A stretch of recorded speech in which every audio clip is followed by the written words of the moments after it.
নমস্কার, আমি ভাস্কর ব্যানার্জি। এখানে আজকে রোমান ক্লাবের এই নতুন যে অফিস উদ্বোধন, অক্ষয় তৃতীয়ার পূর্ণ লগ্নে এখানে এসেছি। শান্তনুদা আমার বহুদিনের পুরনো দাদা কাম বন্ধু ভাই যাই বলুন, এবং শান্তনুদার হাত ধরে প্রথম একটা আউটডোরে গিয়েছিলাম, সেখানেই আলাপ। পটল কুমার গানওয়ালার আউটডোর ছিল, সেখানেই আলাপ হয়। তারপরে শান্তনুদার হাত ধরে বিভিন্ন জায়গায় ঘুরেছি এবং খুব সেফ ঘোরা, মানে এই রোমান ক্লাবের সঙ্গে ঘোরা মানে খুব সেফ। আমি তো খুব ভালো লাগে, হোটেল যেরকম পছন্দ করি, গাড়ি যেরকম পছন্দ করি, যে যে জায়গাগুলো দেখার আমি তো জানি না, কারণ শান্তনুদায় গাইড করে দেয় এই দেখাগুলো, এই জায়গাগুলো যাবে, এগুলো যাবে না, এগুলো যেরকম মানে হয় না, এই যে পুরো লিস্ট, একদম পুরো গাইড। এরকম করে বিভিন্ন জায়গায় আমি ঘুরেছি এবং খুব আনন্দ পেয়েছি।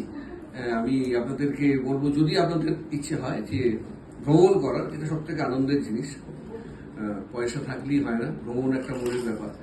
তো সেই ভ্রমণ যদি করতে চান, তো রোমান ক্লাবের হাত ধরে, শান্তনুদার হাত ধরে ঘুরে আসুন, পৃথিবী দেখে আসুন। ছোট্ট জায়গায় না থেকে একটু চোখ খুলে দেখুন পৃথিবীটা কত সুন্দর, কত সুন্দর, কত সুন্দর। ধন্যবাদ, ভালো থাকুন।